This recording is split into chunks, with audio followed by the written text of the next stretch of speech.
అభయహస్తం ప్రజాపాలన దరఖాస్తుని ఎలా ఫిల్ చేయాలని అందరికీ రకరకాల డౌట్స్ ఉన్నాయి కదా. నేను మీకు ఎక్స్ప్లెయిన్ చేసే ప్రయత్నం చేస్తాం. వెరీ సింపుల్ గా 3 పేజీలతో ఈ ఫామ్ ఉంది.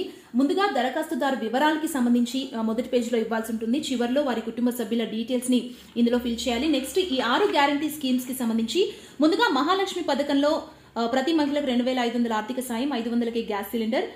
ఇంకొక స్కీమ్ ఇందులో ఆర్టీసీ బస్సులో ఉచిత ప్రయాణం ఆల్రెడీ అమల్లోకి వచ్చింది కాబట్టి ఈ రెండింటికి సంబంధించిన డీటెయిల్స్ ఇవ్వాల్సి ఉంటుంది. నెక్స్ట్ రైతు భరోసా పథకం, దీనికి సంబంధించి కూడా కొన్ని డీటెయిల్స్ ని ఇక్కడ మెన్షన్ చేయాల్సి ఉంటుంది. అంటే చాలా సింపుల్ గా ఇచ్చారు, అంటే ఎక్కువ డీటెయిల్స్ కాకుండా తక్కువ డీటెయిల్స్ తోనే పూర్తి చేసే విధంగా. నెక్స్ట్ ఇందిరమ్మ ఇళ్ల పథకానికి సంబంధించి కూడా అర్హులైన వారికి ఆర్థిక సాయం కింద ఇంటి నిర్మాణానికి ప్రభుత్వం ఇస్తామంటూ కూడా ప్రకటించిన నేపథ్యంలో దీనికి సంబంధించి కొన్ని డీటెయిల్స్ ని ఈ ఫామ్ లో ఫిల్ చేయాల్సి ఉంటుంది. నెక్స్ట్ గృహజ్యోతి పథకంలో కుటుంబానికి 200 యూనిట్ల ఉచిత విద్యుత్ ఉంది కాబట్టి, అంటే ఒక కుటుంబం ఎన్ని యూనిట్ల విద్యుత్ ని వినియోగిస్తుంది అనేది కూడా ఈ బ్రాకెట్స్ లో మెన్షన్ చేయాల్సి ఉంటుంది. చేయూత పథకం, పింఛన్ కి సంబంధించి కూడా చేయూత పథకంలో కొన్ని డీటెయిల్స్ ఇవ్వడం జరిగింది. మొత్తం ఈ 3 పేజీల్లో చాలా సింపుల్ గా అభయహస్తం ప్రజాపాలన దరఖాస్తుని ఈజీగా ఫిల్ చేసుకునే విధంగా గవర్నమెంట్ అయితే ప్లాన్ చేసింది. జనవరి 6వ తేదీకి ఇది చివరి తేదీ.